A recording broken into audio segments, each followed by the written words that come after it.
Vaikapa MP Mithun Reddy arrest అయిన విషయం అందరికి కూడా తెలిసింది. అయితే ఒక పక్క ఈ రోజు నుంచి పార్లమెంటు సమావేశాలు ప్రారంభమవుతున్నాయి. ఎంపీగా రాష్ట్రం తరపున పార్లమెంట్లో కూర్చొని మాట్లాడేసినటువంటి వ్యక్తి ఈరోజు జైల్లో గడుపుతున్నారు. కారణం ఏంటి? ఈ లిక్కర్ స్కామ్కి ఆయనకి ఎంత మేరకు సంబంధం ఉంది?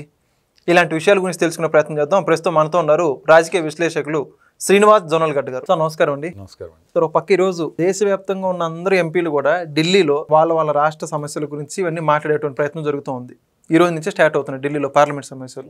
ఇక్కడ ఆంధ్రప్రదేశ్లో వైకాపా ఎంపీ రాజంపేట నుంచి ప్రాతినిధ్యం వహిస్తున్నారు. ఆయన నిన్నటి రోజున అరెస్ట్ అయ్యారు, అందరికి కూడా తెలిసిందే. ఈ రోజు ఆయనేమో జైల్లో ఓసలు లెక్క పెడుతున్న పరిస్థితి. ఏంటంటారు ఒక ఎంపీగా జైల్లో ఆ విధంగా గడపడం గురించి? ఎన్నో ప్రజా సమస్యలు ఉంటాయి. వాటి గురించి ఒక నేతగా, అంటే ప్రజలు ఎన్నుకున్న నేతగా, ఒక ఎంపీగా ఆ ప్రజా సమస్యల్ని లేదా తాను ప్రాతినిధ్యం వహిస్తున్న ఆ కాన్స్టిట్యున్సీ లేదా ఆ రాష్ట్రం ఈ సమస్యలన్నింటినీ, అలాగే దేశంలో ఉన్న ఏవైతే సమస్యలు ఉన్నాయో అతను ఎంపీ కాబట్టి ఇవన్నీ కూడా పార్లమెంటు సాక్షిగా అన్ని ప్రస్తావించాల్సిన అవసరం, సమస్యలుంటే విన్నవించాల్సిన అవసరం, ఏదైనా సమస్యల మీద పోరాడాల్సిన అవసరం ఒక ఎంపీగా తనకు ఉండాల్సిన బాధ్యత. అలాంటి బాధ్యతాయుతమైన పదవిలో ఉన్న ఎంపీ ఇప్పుడు ఎక్కడున్నాడు? జైల్లో. ఎందుకున్నాడు? మద్యం కుంభకోణం విషయంలో. A4గా ఉన్న మిథున్ రెడ్డి గారు నాకు ఏ సంబంధం లేదని బొకాయించడానికి ప్రయత్నం చేశాడు. మరి ఏ సంబంధం లేకపోతే ఇవాళ ఛార్జ్ షీట్లో అన్ని 100 పేజీలు 300 పేజీలు ఛార్జ్ షీట్లో కానివ్వండి, ఇంకా అనుబంధంగా ఉన్న డాక్యుమెంట్స్, లేకపోతే ఫోరెన్సిక్ ల్యాబ్ రిపోర్ట్స్, ఇంకా ఎన్నైతే ఉన్నాయో అవన్నీ వేల కొద్దీ ఉన్నాయి పేజీలు. ఇవన్నిటిలోనూ కూడా చాలా స్పష్టంగా, అత్యంత స్పష్టంగా వీళ్ళందరి మీద నేరాలు, అభియోగాలు చాలా సాక్ష్యాలతో క్లియర్గా ఉన్నాయి. ఇలాంటి సందర్భంలో కూడా ఇంకా నాకేం తెలియదు అన్నట్టు, అంటే ఒక పిల్లి కళ్ళు మూసుకుని పాలు తాగి నాకే సంబంధం లేదు అంటే, పాలు అయితే తాగేసింది, నువ్వు కళ్ళు మూసుకున్నంత మాత్రం నా జనం కళ్ళు మూసుకోలేదు, లోకం కళ్ళు మూసుకోలేదు, సిట్ అసలే కళ్ళు మూసుకోలేదు. సో అందుకని ఈ సిట్ అనేది ఏదైతే ఉందో ఈ విచారణ పూర్తి చేసుకుని ఆ దర్యాప్తు సంస్థ ఇవాళ అన్ని పేజీలు అక్కడ అభియోగపత్రంగా చేసి ఇవాళ ఛార్జ్షీట్ దాఖలు చేసిందంటే క్లియర్ కట్గా ఉంది ఎవరు దీనికి సంబంధించి ఈ ఏదైతే ఈ ఆర్థిక దోపిడీ జరిగిందో, మద్యం దోపిడీ, ఆ మద్యం దోపిడీలో ఉన్న ప్రధాన పాత్రదారులు, సూత్రధారులు అందరూ కొలుక్కొచ్చేశారు. ఈ సందర్భంలో ఇంత పటిష్టమైన దర్యాప్తు జరిగింది కాబట్టే ఈ రోజున అతను జైల్లో కూర్చోవలసిన పరిస్థితి. సో ఇప్పుడు అతను ఖచ్చితంగా ప్రజల తరపున పోరాడాల్సిన ఆ గళం ఇవాళ ప్రజలు గొంతు నొక్కి మద్యం ముడుపుల ద్వారా కొన్ని వేల కుటుంబాలను ఉసురు పోసుకుని ఇవాళ జైల్లో కూర్చోవాల్సిన పరిస్థితి. ఓకే, అయితే ఒక పక్క ప్రభుత్వం అంత స్పష్టమైన ఆధారాలు చూపిస్తుంది, సిట్ అధికారులు కూడా టెక్నికల్ డేటాతో సహా చూపించడం జరిగింది. అయితే వైసీపీ నాయకులు, కార్యకర్తలు జగన్మోహన్ రెడ్డి గారితో సహా ఒక మంచి మచ్చలేని వ్యక్తి మీద బురద జల్లేటువంటి ప్రయత్నం జరుగుతూ ఉందని చెప్పేసి వాళ్ళంతా, కొంతమంది అయితే రాజమండ్రి జైలు ఎదుట ధర్నాలు చేస్తున్నారు, ఇదంతా అడ్డుకుంటాం ఇవన్నీ జరగను అని చెప్పేసి. ఏంటంటారు?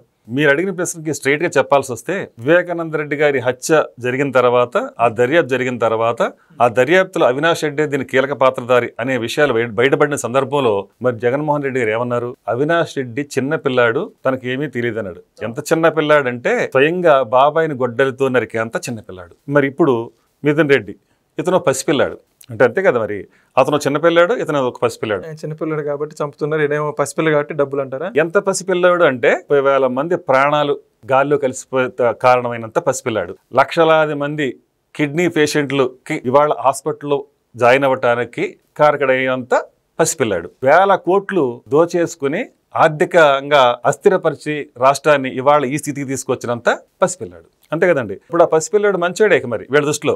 అంటే వైసీపీ దృష్టిలో ఒకళ్ళేమో చిన్నపిల్లాడు, మరొకళ్ళేమో పసిపిల్లాడు. ఓకే, ఎవరు నేరం చేసినా రాముడు మంచి బాలుడు, మేము చేస్తాం అంటే వీళ్ళకి పాలసీ ఉంది. మేము చేసింది మేమేం చేసినా అది మీరు మంచి అనుకోవాలి అని ఒక ఇండైరెక్ట్గా ఇది ఒక రకమైన పద్ధతిని వీళ్ళు అవలంబిస్తున్నారా అనిపిస్తుంది. అంటే మేము ఏదైనా చేస్తాము, అది మా అంటే శంఖంలో భయంగానే తీర్థమైపోయినట్టు మేము చేసే ప్రతి తప్పు కూడా అది మంచిగా తీసుకోవాలి. మీరు అడ్డుకుంటే ఎట్లా?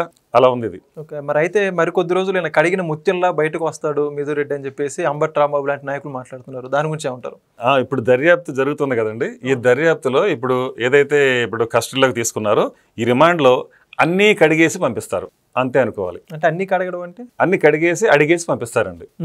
ఓకే, దాని తర్వాత ఆయన కడిగిన ముత్యం అవుతాడో లేకపోతే ఇంకేమవుతాడో చూడాలి. మిథున్ రెడ్డి గారు వెళ్ళిందే జైలుకి తప్పు చేసి, అలాగే తప్పు చేశాడని అభియోగం మీద ఆధారాలు, సాక్ష్యాలు దొరికిన తర్వాత. అంటే తప్పు చేసి జైలుకి వెళ్ళిన వాళ్ళు కడిగిన ముత్యంలా రావాలి అంటే రేపు కోర్టులు ఉన్నాయి, తీర్పులు ఉన్నాయి. దాని తర్వాత ఏమి జరగబోతుంది అనేది రాబోయే రోజులు తెలుస్తుంది. మీరు కడిగిన ముత్యంగా వస్తారా లేకపోతే ఆ పాపాన్ని అనుభవించుతూ అక్కడే ఉంటారా అనేది భవిష్యత్తు చెప్పబోతుంది. తొందర ఎందుకు దానికి? అలాగే మీరు ఎంతోమంది బోరుగడ్డ లేదంటే ఇంకొకళ్ళు ఎవరి గురించి అయినా ఇదే మాట్లాడారు. కానీ తప్పు చేసిన వాళ్ళే మీరు ఎలా మాట్లాడారు? తప్పు చేసి ఎవరైతే శిక్ష అనుభవిస్తున్నారో వాళ్ళ దగ్గరికి వెళ్ళి కడిగిన ముత్యాలు అవుతారు అంటున్నారు. ఇంతవరకు ఎవరు ముత్యం అవ్వలేదు, లోపల ఇంకా మగ్గిపోతానే ఉన్నారు. అయితే ఇక్కడ ఒక మాట చెప్పాలండి, ఈ మిథున్ రెడ్డి గారి విషయంలో కానీ లేకపోతే జగన్మోహన్ రెడ్డి గారి విషయంలో కానీ చూస్తుంటే ఒకటి గుర్తు వస్తుంది. అంటే వీళ్ళందరూ ఏంటంటే రాజశేఖర రెడ్డి గారి దగ్గర నుంచి మొదలు పెట్టాలి మనం. Jaganmohan Reddy son of Rajasekhara Reddy, Mithun Reddy son of Peddinti Ramachandrareddy, Mohith Reddy son of Chevireddy Bhaskar Reddy, Bhargav Reddy son of Sajjala Ramakrishnareddy. వీళ్ళు సన్నాఫ్లా సన్నాసాఫ్లా అని ప్రజలు ఇప్పుడు చూస్తున్నారు. అంటే ఇంత దారుణంగా వీళ్ళు తండ్రి కొడుకులు, అంటే ఈ విధంగా ఎక్కడ మనం చూస్తుంటాం. ఒక వైసీపీ పార్టీలో ఉంటారు తండ్రి కొడుకులు కూడా తోడు దొంగల్లాగా ఈ విధంగా ఆ పార్టీలో ఉండి ఈ రకమైన దోపిడీకి ఎవరైతే పాల్పడ్డారో తండ్రి కొడుకులుగా ఆ రోజున జగన్మోహన్ రెడ్డి తండ్రి అడ్డం పెట్టుకుని, అధికారాన్ని అడ్డం పెట్టుకుని లక్షల కోట్లు దోచేశాడు. 42,000 కోట్లు ఎంతో ఇవాళ ఈడీ కేసుల్లో ఉన్నాడు ఆయన. అది ఇంకా ఒక పక్కన జరుగుతానే ఉంది విచారణ, బెయిల్ మీద ఉన్నాడు ఆయన. అలాగే ఇప్పుడు ఈ మిథున్ రెడ్డి కానివ్వండి, భార్గవ్ రెడ్డి కానివ్వండి, లేకపోతే మోహిత్ రెడ్డి కానివ్వండి, వీళ్ళందరూ కూడా తండ్రికి మించిన తనయులుగా మారిపోయారు. అంటే ఇన్ని ఆదర్శంగా తీసుకున్నారు జగన్మోహన్ రెడ్డి గారిని.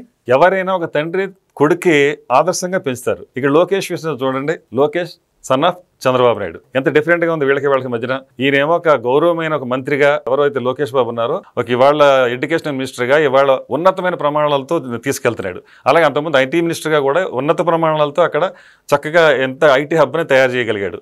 ఇదంతా అభివృద్ధికి పాటుపడే ఒక కుటుంబం ఓ పక్కన ఉంది, అవినీతికి పాటుపడే కుటుంబం ఓ పక్కన ఇలా కనిపిస్తా ఉంది.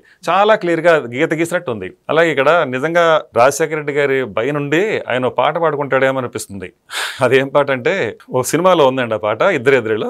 వానమాలు నేర్పాలని అనుకున్నా కన్నా అందనంత ఎదిగిన నిన్ను చూస్తున్నా నాన్న అని ఒక పళ్ళని దెబ్బ గుర్తు తెచ్చుకుని పళ్ళని వాయించుకుంటే పాట పాడుతుంటే ఎలా ఉంటుంది ఇమాజినేషన్ చేస్తా అన్నట్టుగా ఉంది ఇప్పుడు.